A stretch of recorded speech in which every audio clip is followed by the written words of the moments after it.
This is Module 5 of People-Centered Screening and Assessment, and it focuses on the Perceived Stress Scale. During this module, participants will have the opportunity to better understand the context or purpose of conducting the Perceived Stress Scale. They'll be able to identify the correct screening protocol and some of the pitfalls that grantees might run into while doing the screening. Participants will also be able to articulate the value of the survey for families and frame the perceived stress scale and processes to families effectively. In addition, participants will be able to use the screen with greater intention and effectiveness to strengthen home visiting services and individualize supports to families based on their responses to the perceived stress scale. There's also information that's targeted specifically to supervisors, although frontline staff might find it useful too. But in the latter part of the module, supervisors will be able to consider tools and strategies to support home visitors in conducting the perceived stress scale as an integrated and effective part of home visiting services. You take a look on the module, you would have noticed that there were several resources on the website. Each module has tip sheets. This is what you'll be looking for. You might take a moment to pause and print that out now, or maybe you've printed it out already. But the tool sheet is intended to accompany the modules. This is a copy of the Perceived Stress Scale, and so while folks have a copy, you might not have one handy. You can go ahead and print this out. It's also available on the website, so that way you can make notes on it for your own file. So here's some quick facts about the authors of the Perceived Stress Scale. What's important to know is what they were trying to do was develop a global measure of perceived stress. And they did some research about that, and that was published in the Journal of Health and Social Behavior back in '83. Then they did some more research throughout the '80s, and they looked at the perceived stress in a probability sample within the United States. And they discovered that the tool was a great measure of the probability that families were or participants were experiencing stress. So one of the things that's important to keep in mind is their intent in developing the tool. One of the things that they noted is that stress is inevitable, and in many instances it's healthy. However, the duration and frequency of stress, as well as someone's belief and ability to return to a non-stress state, has serious implications for overall health and well-being.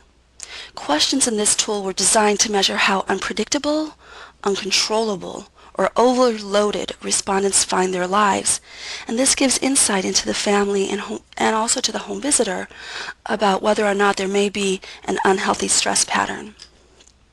So here's some quick facts about the tool. Respondents are asked to consider how they've felt over the last 30 days. There are 10 questions in which people can circle how often they felt a certain way. Never, almost never, sometimes, fairly often, and very often. When the scale was developed, researchers gathered information from 2,387 men and women age 18 or over across racial and ethnic groups in the United States. So the purpose is to really understand that the results can be examined both at an individual level or the family level or at a community level to better understand the needed supports for a family or for communities. A higher perceived stress score has been linked to poorer health outcomes. So by understanding people's stressors and how significantly they're experiencing those stressors, can better understand what supports are going to help to alleviate those stresses. Understanding one's approach to stress and developing additional coping skills and building on ones that folks already have is really essential. So why does somebody's perception or what they think about their stress matter? Well, potentially stressful life events are thought to increase the risk for disease when someone sees that the demands that these events have put on their life exceed their ability to respond or their adaptive capacity. The perception of stress may also influence the development of physical disease by causing negative affective states or feelings of anxiety and depression, which then have a direct effect on physiological processes or behavioral patterns that also influence disease and risks of disease. So here's a bit more about the screening protocol. When when using the perceived stress scale, the screen should be presented in a non-judgmental way. And it's also important to really clarify that the respondents, the family's answers should be about the last 30 days. Scoring can be done together immediately after the scale is completed or in between visits with scores and discussion following at the next visit.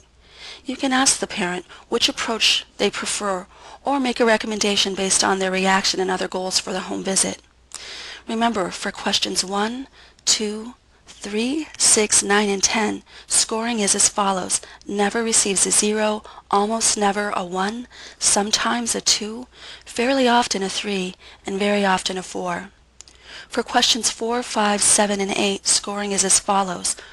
Never is scored as a 4, almost never as a 3, sometimes as a 2, fairly often as 1, and very often as 0. When you're interpreting the scores, keep in mind that 0 to 7 is a very low health concern. 8 to 11 is a low health concern. 12 to 15 is an average health concern. And 16 to 20 is a high health concern. 21 or more is a very high health concern. Also keep in mind that the perceived stress scale should be completed within the 60 days of enrollment with the home visiting services in order to stay in alignment with the federal benchmarks. It's also important to remember to enter the data into Sphere. So again, it's important to just emphasize the scoring. While the score is not a diagnosis, it is an indicator of the level of health concern and what additional support someone may need. So the score should be seen not as a proclamation about somebody's well-being, but as an opportunity to say, hey, here's where you came out. What do you make of it? So there are some potential pitfalls with screening. When discussing high scores, if you convey alarm, that's less than supportive and less than helpful. So show the scale compared to the score and ask the parent what they think it means. Don't overinterpret.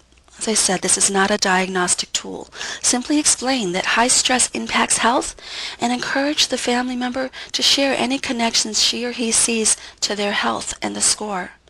Don't wait until the Sphere data entry to score it and have a follow-up conversation. Sometimes data entry can fall behind, but it's really important that when screening tools are used, that they support meaningful conversations and problem solving and strategizing about useful supports. So this leads to the value of the screening for families.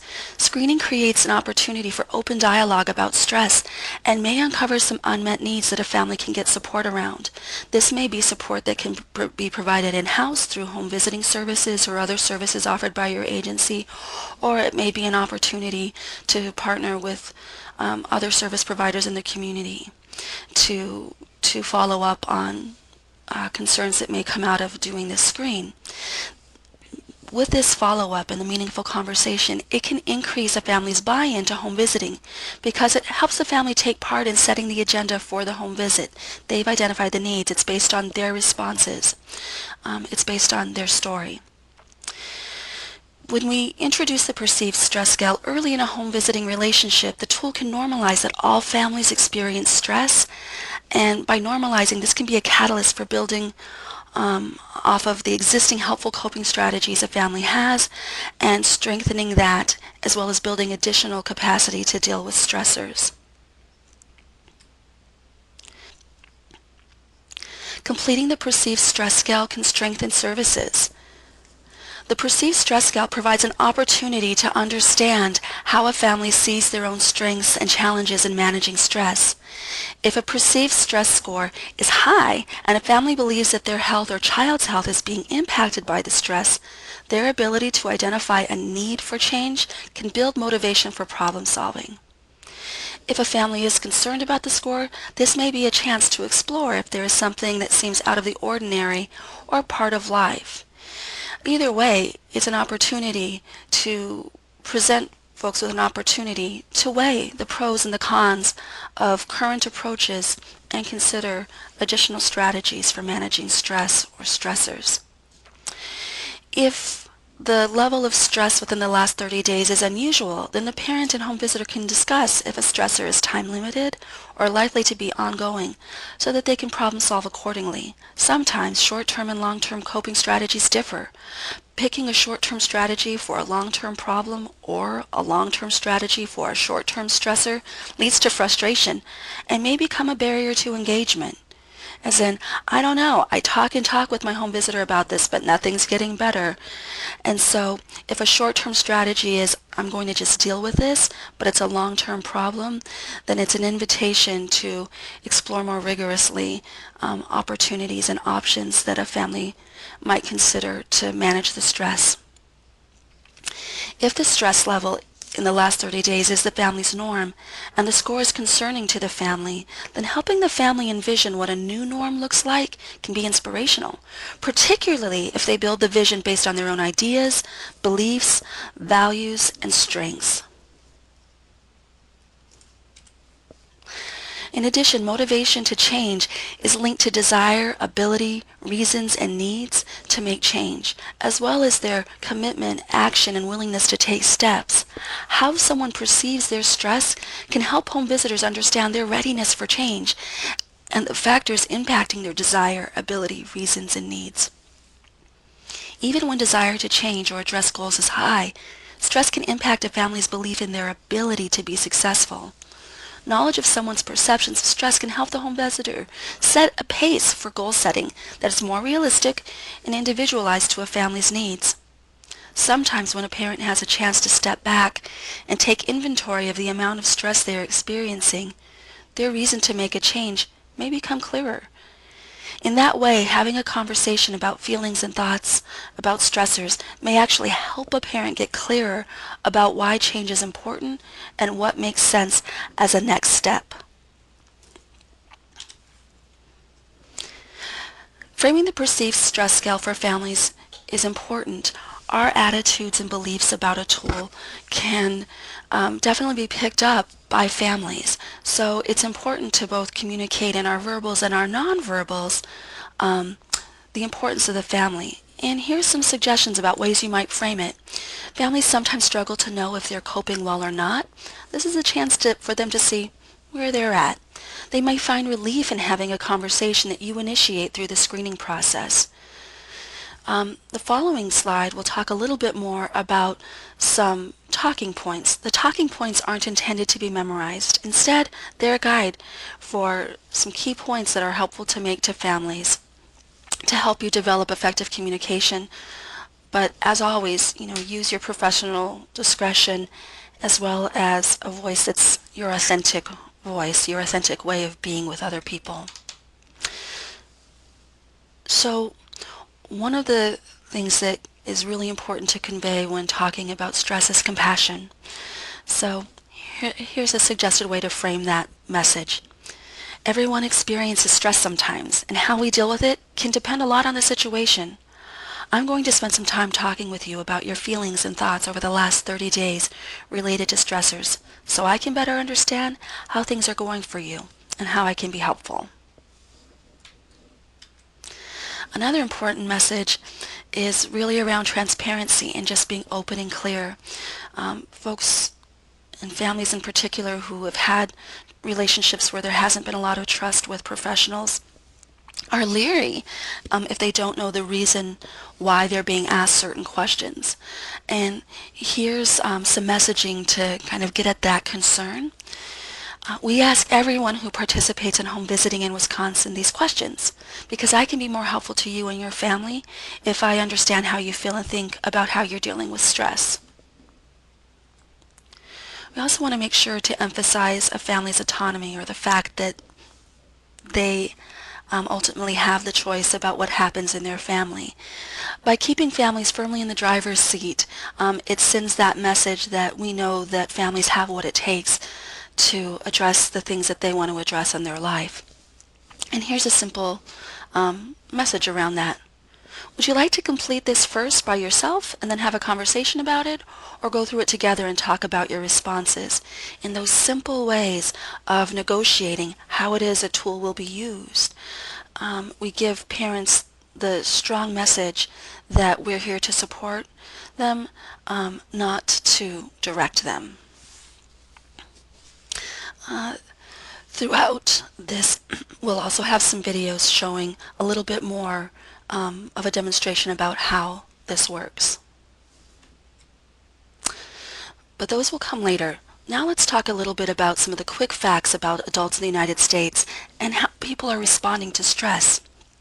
61% of adults say that managing stress is extremely or very important, but only 35% said that they're doing an excellent or a very good job at it, according to the American Psychological Association and a study they did called Stress in America back in 2013. They also learned that 44% of adults say that they're not doing enough or are not sure whether they're doing enough to manage their stress. 19% of respondents said that they never engage in stress management activities. And the 3 leading causes of stress reported were money, work, and the economy. We also learned that 43% of respondents said that stress has caused them to lie awake at night in the past month, coupled with 45% of adults who reported higher stress levels. They feel even more stressed if they do not get enough sleep. 43% say that they use exercise to manage stress, while only 39% have said that they've skipped exercise or physical activity in the past month when they were feeling stressed. So while it's not a majority, it's a significant amount of folks who know that exercise will help and have not been able to make that a priority when they're feeling stressed. 38% say that they've not always managed their food intake the way that they'd wanted to. They said that they have overeaten or uneaten healthy foods in the past month, and they see that as linked to stress. And 49% report engaging in these behaviors weekly or more. So we know that across the country, people are stressed and they're managing their stressors in some ways that really work for them and some ways that don't. And that same is true for families who are participating in home visiting services. But you add into that the additional stressors, and it gives you more insight into the scores that people may be coming up with. So it's helpful to have some context, and there are some quick signs of acute stress. Acute stress is also known as common stress. So acute stress is emotional distress or a combination of anger or irritability, anxiety and depression, the 3 stress emotions.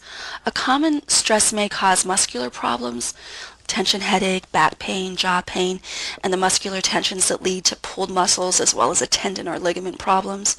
Common stress may cause stomach, gut, bowel problems such as heartburn, acid stomach, flatulence, diarrhea, constipation, and irritable bowel syndrome. Transient or overarousal leads to elevation in blood pressure, rapid heartbeat, sweaty palms, heart palpitations, dizziness, migraines, headaches, colds, hands or feet, shortness of breath, and chest pain. Acute stress can crop up in anyone's life, and it's highly treatable and manageable.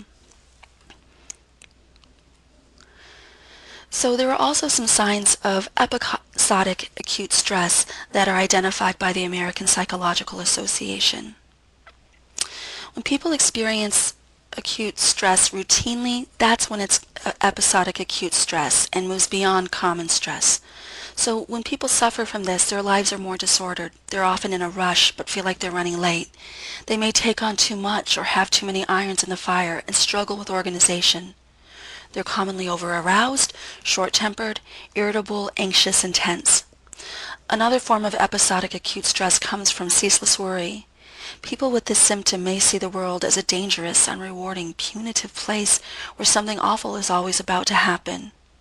Other symptoms include persistent tension headaches, migraines, hypertension, chest pain, and it can also lead to heart disease. It's also important to distinguish that episodic acute stress from chronic stress. Chronic stress is also thought of as grinding stress, and it comes when a person never sees a way out of a miserable situation.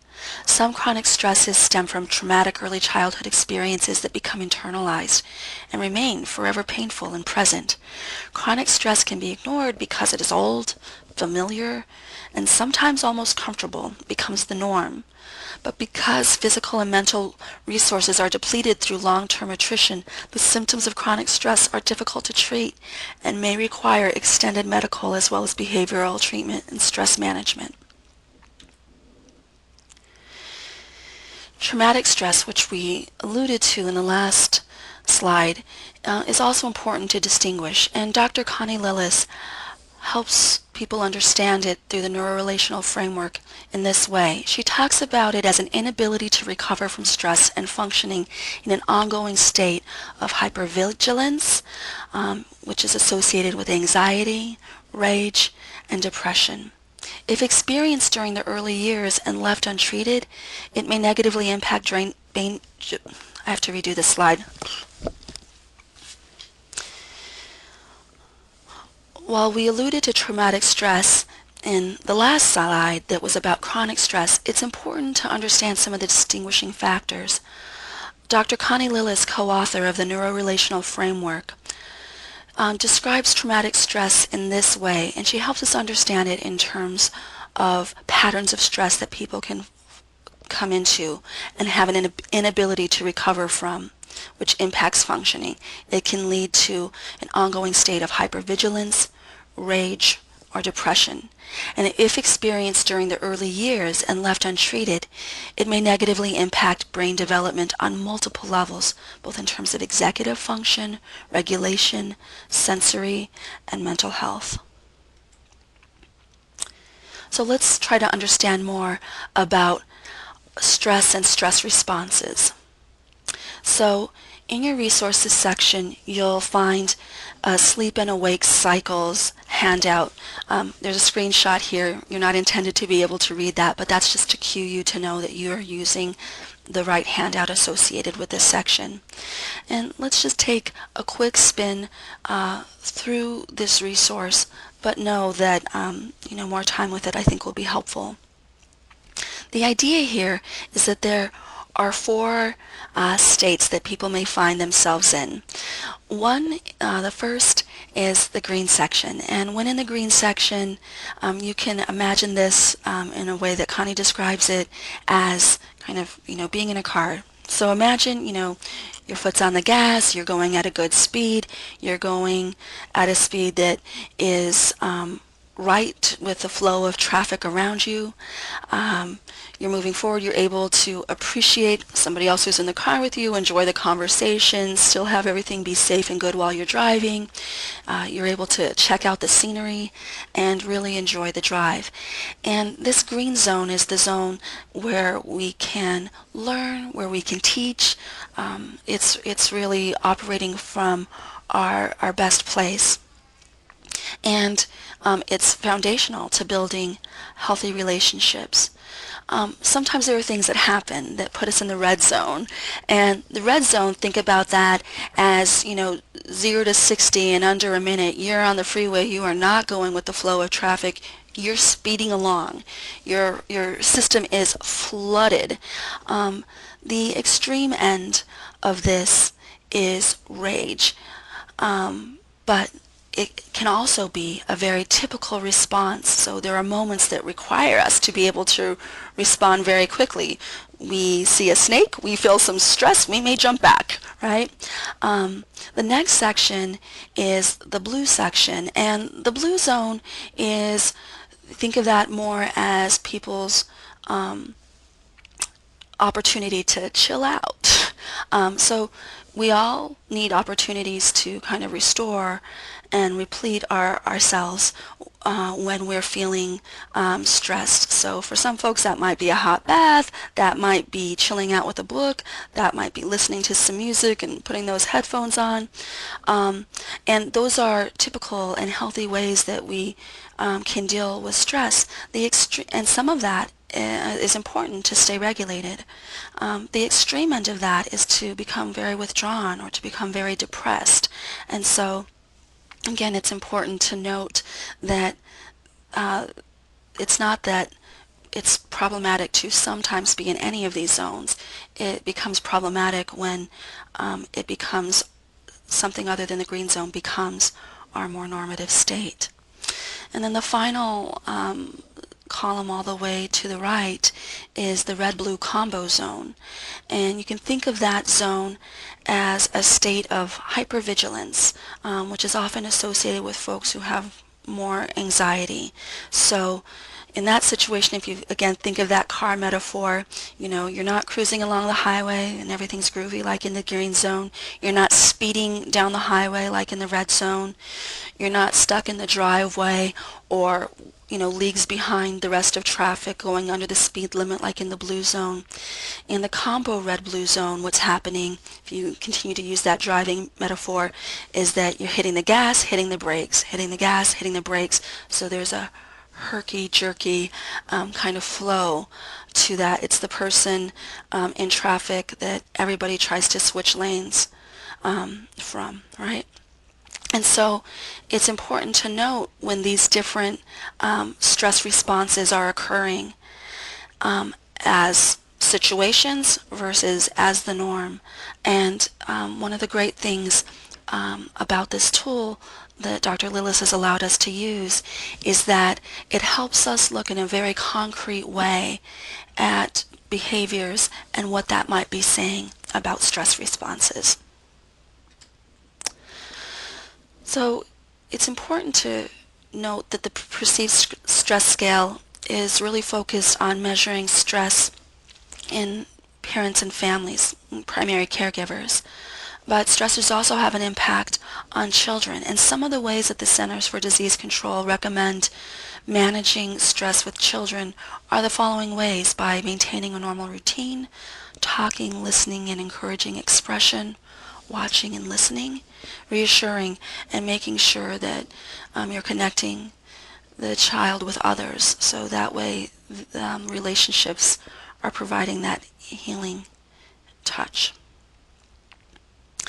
So next what we're going to consider are some of the other ways that we think about perceived stress. And we'll be doing that through looking at some videos.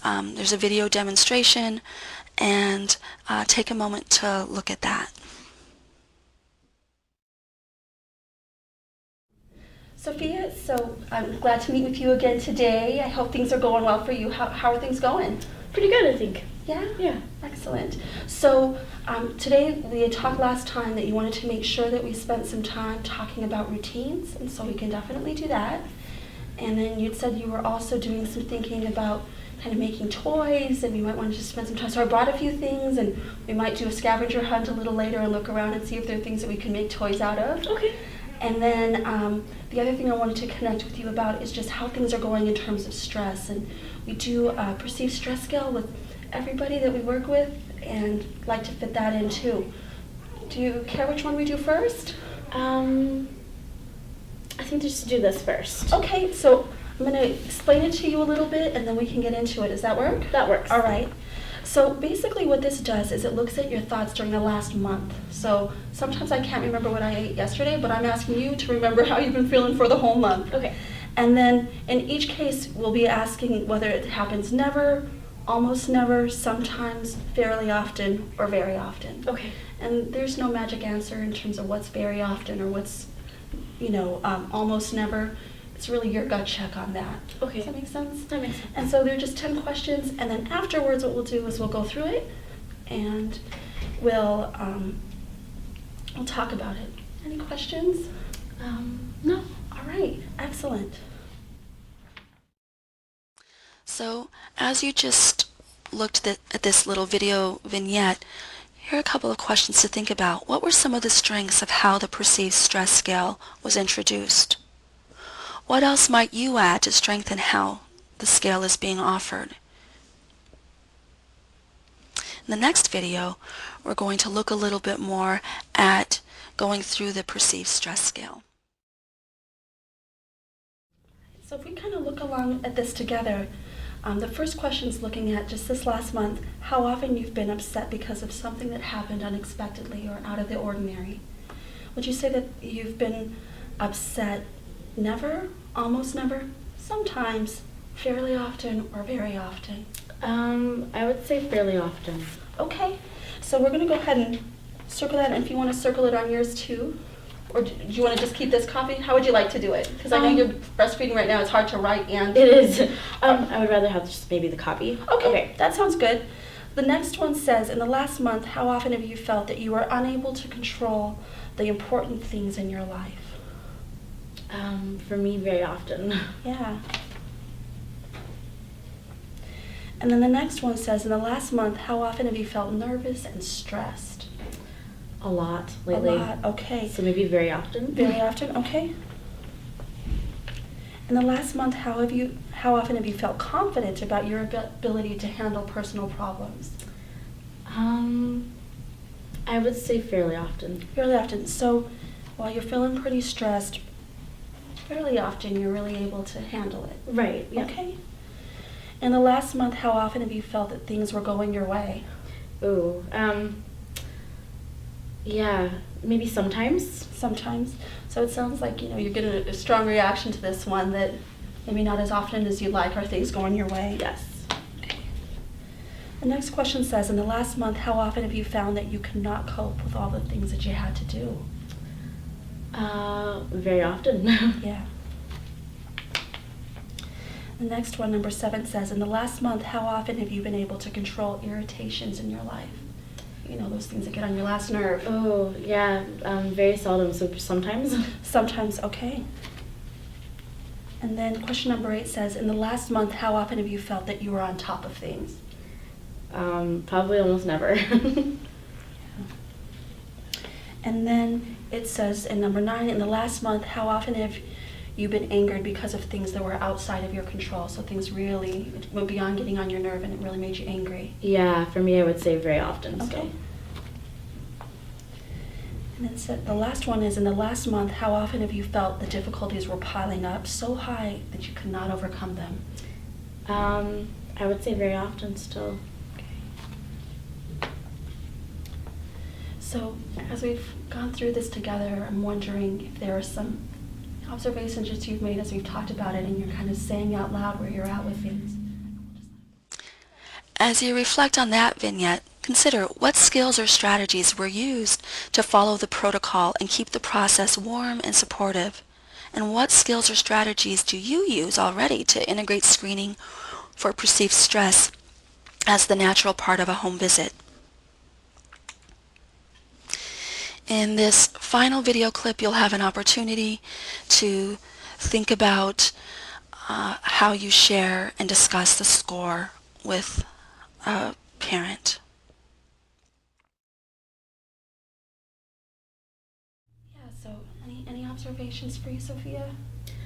I think now that I've kind of gone over the questions, looking at it, I can tell that I'm feeling really stressed and that I'm not on top of everything and that I could definitely use some help around that. Yeah, it's difficult to juggle and manage everything.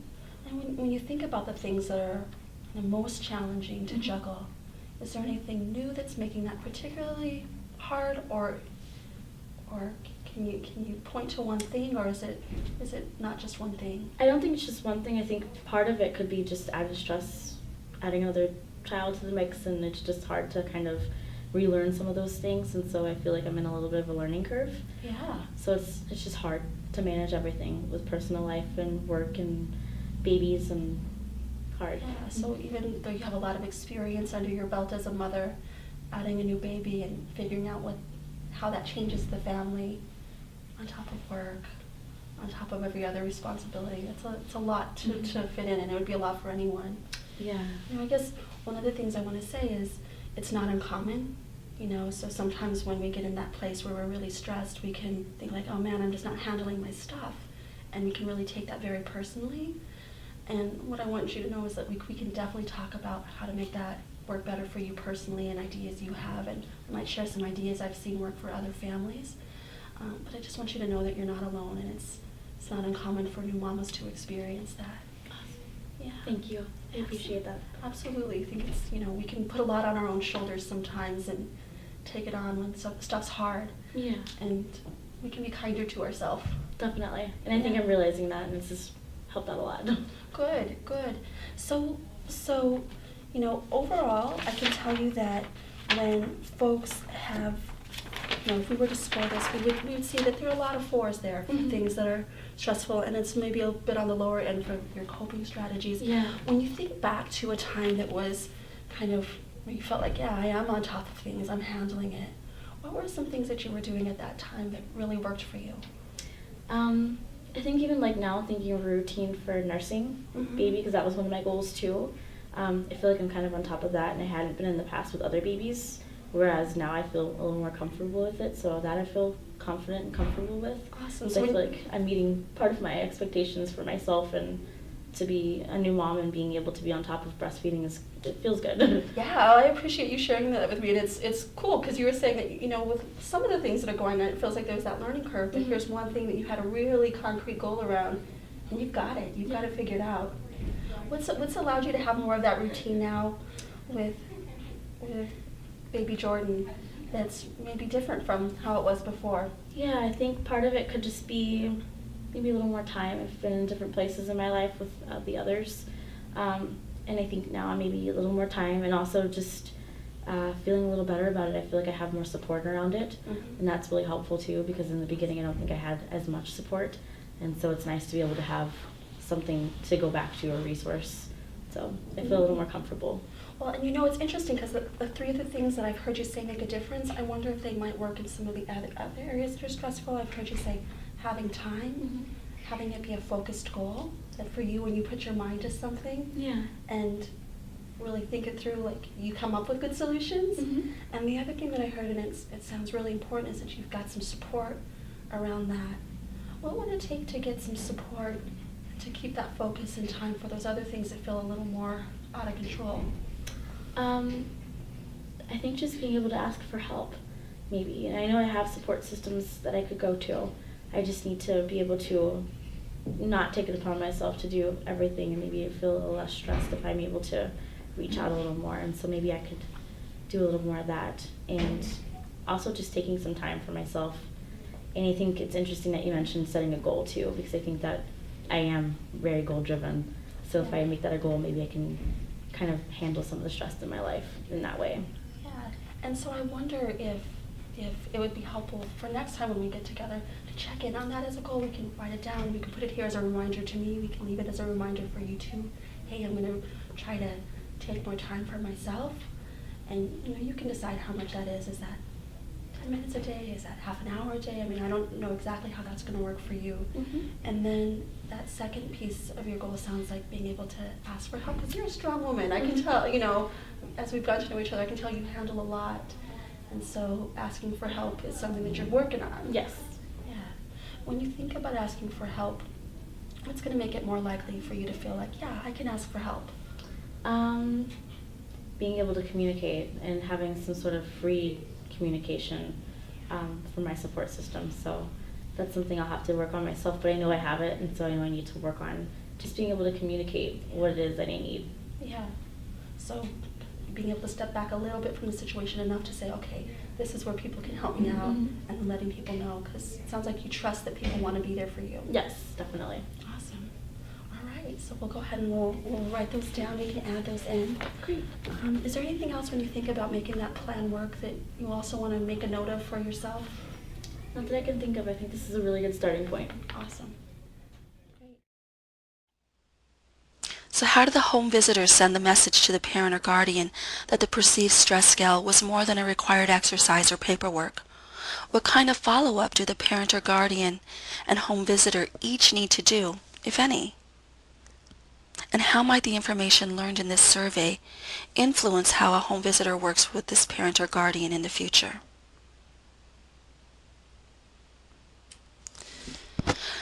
So for supervisors and for home visitors, it's important to keep in mind that having reflective strategies about how we use tools make the screening more meaningful. So one thing that a home visitor might choose to do is to keep a log of screening activities that go beyond measuring timelines and due dates. As a home visitor, you might want to track how you felt before doing the perceived stress scale and after.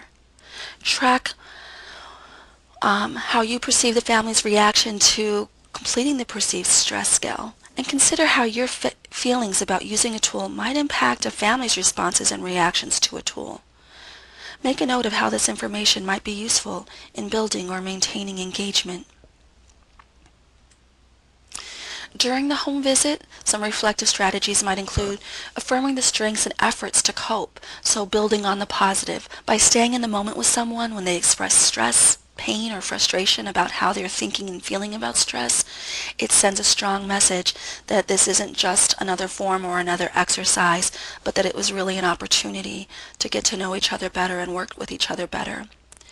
By affirming their strengths and efforts to deal with stresses that they've already expressed throughout, your relationship up until this point, and, giving specific feedback about what you've observed that's a strength, it lets people know that, you see them as a whole person. And the more concrete and specific your affirmations are, the more powerful the affirmations will be. After the home visit, it's also important to keep that process of reflecting about the perceived stress scale. By reviewing the score and the case notes and considering if this new information from the screen provides any insight into past meetings, it helps build a stronger understanding of the family. Considering what, if any, is the connection between feeling upset, annoyed, or out of control and participation in visits or cancellations. How might a parent feeling annoyed, stressed, or nervous impact their parenting and the interactions with you or the interactions with their child or children during the visits?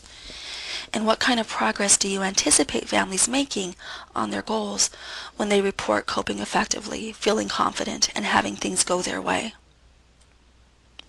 This next section is really tuned into supervisors and ways that supervisors can think about the perceived stress scale and talk with home visitors about the perceived stress scale in a way that strengthens practices.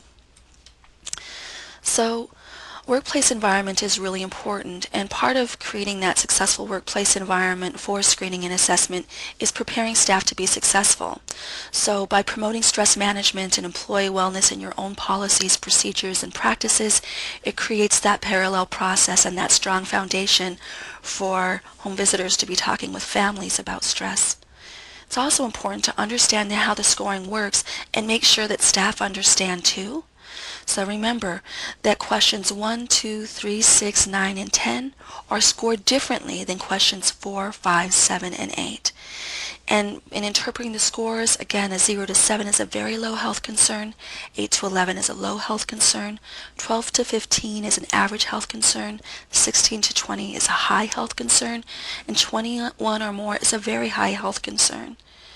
By keeping this in mind and having a sense and looking at the data of what's going on across the project, it'll give insight into maybe some of the secondary stressors that staff are experiencing if many families in your services are reporting high to very high health concerns. This leads to having more trauma-informed approaches and really promoting self-care. We referenced a little bit about policies and procedures that are in place to support staff wellness in the last slide, but really going deeper on that, providing regular and dependable reflective supervision can really give people a process to look at and work through the stressors of their work. Both group and individual time for stress management at work can also be very helpful. By providing support when you see a colleague who appears stressed out, by asking for support yourself when you're stressed, by discussing self-care during staff meetings and reflective practice meetings, and noting that that's a professional competency, not just something that's an individual responsibility. In discussing stress management as a focus of team building and retreats, you privilege the importance of self-care and help that become a really embedded part of your organizational culture.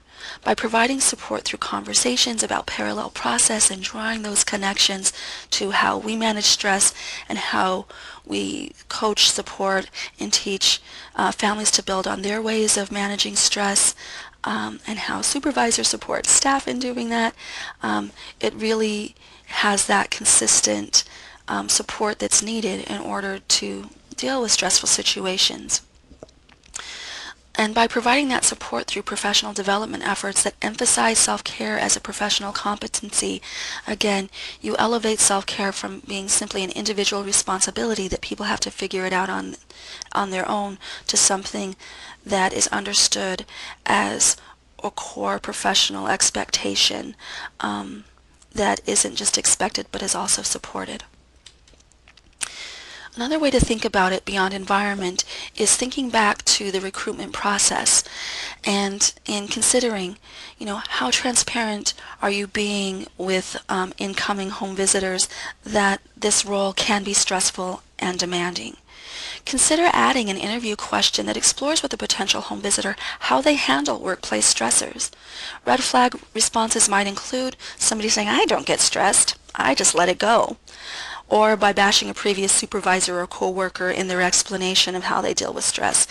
Any response that suggests that there isn't reflective capacity or that they have poor boundaries may be indicative of somebody who's not a good fit for home visiting. It's also important to consider how you move from that recruitment process to the orientation process in a very intentional way. By giving opportunities for new staff to practice using the perceived stress scale in a simulation so that it can be delivered in a more natural way and a more effective way is really important. So if you do a simulation, focus on introducing it. Also focus on completing it and having those follow-up conversations. Try those simulations with a low, mid, or high score for stress. By providing training about acute stress, episodic acute stress, chronic stress, and traumatic stress, as well as the signs in children and adults, you'll be able to help folks have the context to use the tool well and to have meaningful conversations with families about stress. It's also helpful to explore any questions or reservations about using the scale and have that open dialogue before and after this tool has been used directly with a family. It's also helpful to explore the benefits of using the scale to strengthen services. People use tools better when they know how they work and why they work. So all of this is consistent with supporting a reflective approach. And some helpful things to keep in mind is to discuss feelings and reactions to administering the perceived scale with home visitors during staff meetings or during one-on-one supervision, listening to their reactions without judgment. And also the supervisor and home visitor should discuss the implications of the perceived stress scale results on service delivery and add ideas to case notes or problem solve together about follow-up strategies. It's also helpful to identify staff who are really comfortable and effective in delivering the perceived stress scale and to celebrate their skill and their leadership and pair them with colleagues to practice skills and, each one teach one, sharing what they're good at. Another thing to consider, in addition to the reflective approaches that supervisors need, are some of the administrative and quality improvement issues. So by monitoring completion of the perceived stress scale and using the home visiting data collection table, it's possible for supervisors to make sure that there is, in fact, benchmarks are being hit and that documentation and follow-up is happening. And this can be done by monitoring the documentation results in Sphere. You can also analyze data to see if there are any trends in completion rates or follow-up and family outcomes. And again, this is a way to really look at how a systematic approach to screening and follow-up really can help families' goals be more right-sized for their situation and that their goals can really be helping them gain the ground that they're wanting to gain. If you have any questions about the information in these modules, you can feel free to email Lily at lilyirvinvitel@commonwealth.net, connect on LinkedIn, go to the website, or give a call.